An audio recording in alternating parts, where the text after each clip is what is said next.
Madan Gowri YouTube channel வெற்றியடைய 3 காரணங்கள். Madan கௌரியுடைய channel போய் பார்த்தீங்கன்னா, டிவிகே மாநாடு பற்றி போட்டிருப்பாரு, ஒரு ரஷ்யா பற்றி போட்டிருப்பாரு, ட்ரம்ப்பை பற்றி போட்டிருப்பாரு, இந்த பிளெயின் கிராஷ் ஆச்சுல அதை பற்றி ஒரு கருத்து சொல்லியிருப்பாரு, இல்லை இந்த கோயம்புத்தூரில் வந்து ஒரு பொண்ணு டெத் ஆச்சுல டவுரி பிரச்சனையால் அதை பற்றி போட்டிருப்பாரு. இந்த மாதிரி எதெல்லாம் ட்ரெண்டிங்காக இருக்கோ, எதெல்லாம் ஃபேமஸ் இஷ்யூவாக இருக்கோ அதை பற்றி இவர் பேசி இவருக்கு கொஞ்சம் ஃபேமை ஆட் பண்ணிக்குவார். இதுதான் அவருடைய பாணி. இதை வந்து நீங்கள் பண்ணக்கூடாது. ஏன்னா மதன் கௌரியே ஒரு விக்கிபீடியா, அவர் வந்து ஒரு நாளைக்கு இருக்கக்கூடிய நியூஸ்லாம் செக்ரிகேட் பண்ணி ஒரு 10 நிமிஷம் ப்ரெசென்ட் பண்ணுறாரு. ஒரு நியூஸ் ப்ரெசென்ட் இருக்கும், டெய்லி வந்து நியூஸ் வாசிப்பாங்கள்ல, இந்த விஷயம் இங்கே நடந்திருக்கு அப்படின்னு. அதுக்கும் அவருக்கும் ஒரு பெரிய வித்தியாசம் இல்லை அப்படின்றத நிறைய பேர் கருத்தாக வைக்கிறாங்க.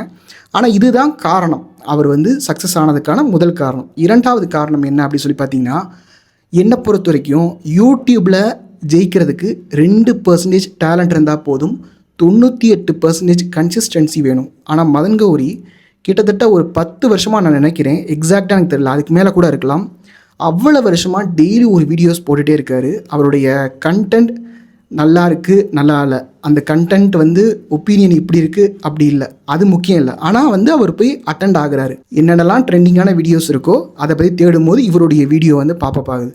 3வது காரணம் என்னன்னு சொல்லி பார்த்தீங்கன்னா, வியூவர்ஸ் வந்து இன்றைக்கி மதன் கௌரி வீடியோ பார்க்கணுன்ற ஒரு ஹேபிட்டுக்கு வந்து க்ரியேட் பண்ணியிருக்காரு. ஸோ இந்த 3 காரணம் தான் மதன் கௌரி சக்ஸஸ் ஆகிறதுக்கான காரணங்கள்.